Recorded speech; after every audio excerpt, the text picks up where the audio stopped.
Hey, Alice. Hi, Eric. Long time no see. How is everything going? I spend weeks studying and preparing my interviews, covering every possible detail. Sounds intense. So, how are the interviews? I freezed when the interviewer asked me about a simple term because I am too nervous. Yeah, I've been there. It's not just about solving problems, right? More about communicating them clearly, under pressure. Totally agree. Have you tried doing mock interviews with feedback? I did, but most mock platforms are too rigid, too generic. They cannot help me reflect to do better. I kept searching, and then I found an AI-powered platform simulates realistic interview conversations. Mocktopus. Look what I got from Mocktopus. Mocktopus gives users real interview questions. The smart AI assistants and the personalized reflection space are also super helpful. Just pick a role, start the interview, and everything else flows from there. Very simple.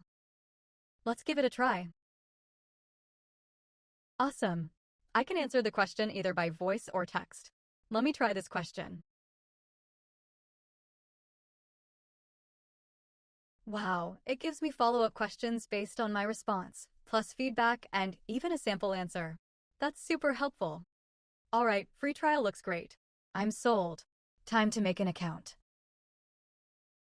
Nice. They offer Google and GitHub logins, but I think I'll just sign up with an email this time. Here's my email and then password. Maybe I should use a stronger one. Let's log in now.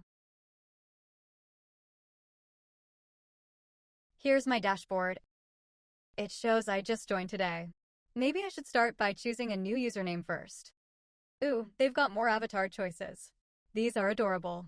I'm picking this girl to represent me, and let's update my username. Password. Done. Nice. Can't wait to start my journey.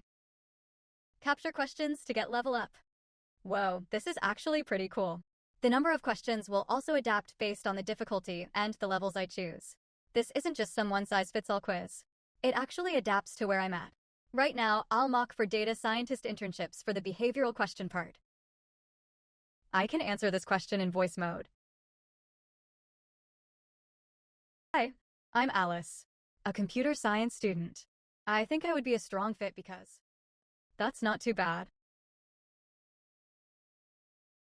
Now let me try with text mode. I don't have experience for answer question 4. I wish I can get a sample answer. I got 2 solid answers, but my last 2 questions didn't hit the mark. But the session summary page feels exactly like the feedback I've gotten from real interviewers last time. I love these suggestions. Let me move on to practice mode. Let's start with the first question. What is broken around you? I don't know what that means. But I see. I can click on follow-up to find out another way to phrase the same question. This is like in an interview when I got stuck, and I can ask the interviewer to explain their question. Now it makes total sense. I know how to answer this question better. Next question. I will practice like I am in an interview in audio mode. One of the most difficult projects I've worked on recently was a full-stack web app built with a front-end direct, a back-end in not your dot. Let me try with the feedback feature to evaluate my response.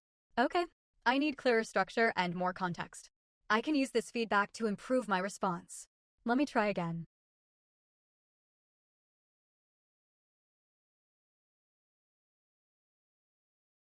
I don't know how to answer this question. Let me see what's a sample answer. That's a great example. I had a similar experience just like that. I will use that experience. Okay. Here's my overall feedback and suggestions. I really like how it breaks down the feedback for each question and gives me detailed feedback along with an overall score. Let me jot some notes down. On top of that, it offers clear and constructive suggestions on what I can work on and how I can improve in the next interview. I got stuck at question 3. Let me write down my experience for this situation so I am prepared next time. Now, what about those technical questions? Hold on, there was a technical mode listed before. Let's go back and check. Here it is. All right, practice mode again. This time, technical interviews. I always freeze up when someone asks, explain X, and I'm like, so I'm here to practice thinking out loud. The purpose of a model's... I have no clue. Wait, there is a hint here. Oh yeah, it's to teach and learn how to make decisions? Let me see what's the second hint. Got it. The purpose is to teach the model how to make practice. Looks good. Let's look at next one. Oh no, I've definitely heard this, but what do they actually mean? Let me use the hints. Okay, I've used up both hints, but I still can't recall much. Maybe I'll take a look at the answer and go back and study this topic. Here we go. I see. I'll definitely need to review this topic so that I know how to answer this in the future. I know this. Time complexity is a way to describe how the runtime of an algorithm grows as the size of the input increases. Let me submit and take a look at the feedback. All right, I've practiced. I've read the hints. I even clicked Show Answer for one question. Now it's time to test myself, no training wheels. I went over this yesterday, so I can type the answer. Next question. I've been typing for a while. Let me use the voice-to-text function for this question.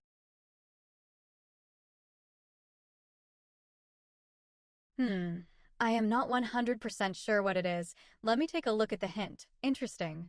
I only get one hint per question for the mock mode. Now I recall. I'll submit to check my summary report. Yay!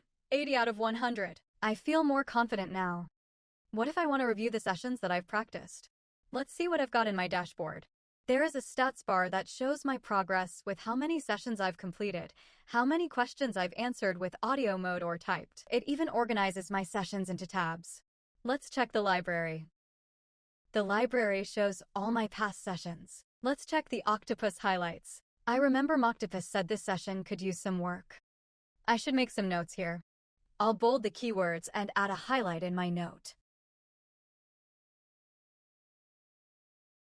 I don't even remember how I answered it. I'll compare my answer with the sample answer here. Let's go back to see the list again. This question shows incomplete status. Let's have a look at it.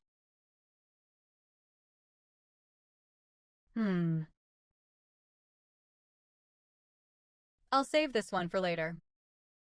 Mocktopus's mission really resonates, making solid, realistic interview practice accessible to everyone.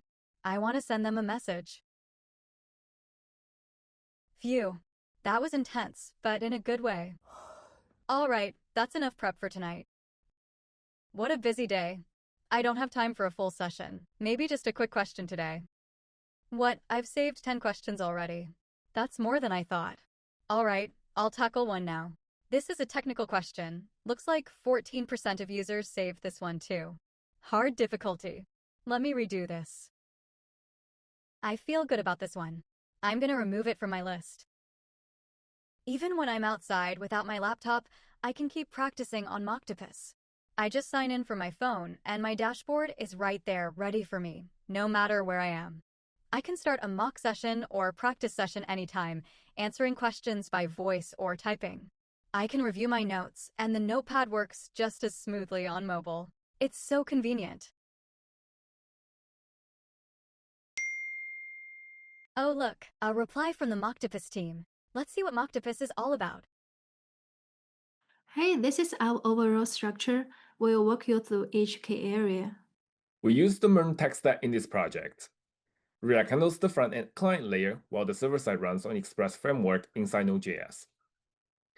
MongoDB is used to store, access, and update data.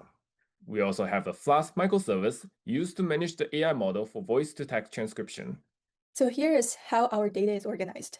We've got a users collection for account info, and each user has user sessions that track their interview type, role, and progress. Sessions link to questions, which can be technical or behavioral, and we log all answers in question responses with feedback. If a user likes a question, it goes to fave questions so they can revisit later. Our dashboard isn't just a single page. It's the central hub that connects everything Alice does, powered by our reusable hooks. When Alice logs in, the page calls a reusable hook that hits an API with her email. The route handles the request, gathers the data, and sends it back for React to render. From there, the relevant pages appear for Alice. If she clicks to see her favorites, another API fetches the right question by checking the dataset based on the interview type, then displays the page for Alice. When she saves a note, it's instantly updated in her user sessions record in the database, which keeps editing quick and focused. This gives Alice a fast, seamless dashboard experience. Our web app supports secure authentication. The client sends login data to the backend, which verifies credentials and returns a signed JWT token. Every protected request includes this token, middleware validated before granting access. Only authenticated users can access protected pages. So here's the AI hint generation backend logic. When the user feels stuck, clicking the hint button triggers a backend call to Hint API, sending the question and optionally their current attempt. If valid, the system calls getAIHint function twice. Level 1 provides a high-level conceptual nudge, while Level 2 gives more specific guidance, such as referencing a relevant algorithm or data structure. If the user has typed an attempt, it's passed to GPT-4 to generate context-aware hints. On the front end, mock mode allows one hint and practice mode twice, displayed progressively to help the user learn and think critically without giving away the full solution. This progressive design ensures that hint adapts to user input, encouraging problem solving while maintaining challenge. The result is an interview-like experience that balances guidance with independent thinking. One of our biggest takeaways from this project was learning how to integrate applications with AI. Here's how everything works. When the user answers the behavioral questions in practice mode, we activate 3 features to simulate a real interview experience: follow-up questions, feedback, and sample answer. This is designed to help the user practice and improve their interviewing skills. Once a section completes, a section summary with tailored feedback and recommendations are generated based on the user's responses. We use a model view controller design pattern to keep our architecture modular, scalable, and easy to maintain. When a user triggers an AI feature, the request is first sent to a specific API route. Then the controller parses and validates the request. The service layer handles the core business logic and maintains the prompt used for the API call. Here's one of our prompts. On the audio side, we build a separate Flask microservice for transcription.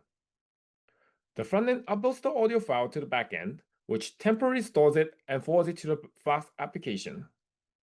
The Flask service runs the Whisper model to transcribe the audio and responds a JSON back to the front end. We use 3 main ways to test Mocktopus. Here we're testing a GET route with Alice's email in Postman and getting her full profile and session data from the database. On the testing side, we implemented comprehensive unit tests for both front-end and back-end using Jest, ensuring core features functionality across different scenarios. This test validates critical logic, API integration, and UI behavior to maintain stability during ongoing development. We also apply user acceptance testing across a wide range of areas, where we compare the expected result with the actual results. This is to ensure everything is working from an end user perspective. Our deployment architecture is simple and efficient. We use Vercel to host and manage our front end for reliable delivery. Our backend runs on render, providing stable server performance. We deployed the Flask Whisper application on the EC2 Ubuntu server using NGX and Yiqun to expose a public endpoint to handle requests from Node.js. Our team uses several tools to collaborate. We use Google Drive to manage project docs. We use Excalibur to easily sketch flows, UIs, architectures, and capture meeting notes. We use GitHub to centralize code and manage reviews. We also use Zoom for real-time meetings and WeChat for day-to-day communications. We follow the software development life cycle: planning, analysis, design, implementation, testing, and maintenance. One key challenge we encountered was a caching bug. The navbar updated, but the dashboard stayed stale because initially we used global cache. We fixed it by caching only the navbar and fetching fresh data for the dashboard. Reflecting on the project, with refined early testing and optimize the AI pipeline for better performance, we also want to expand the model to adapt to more roles.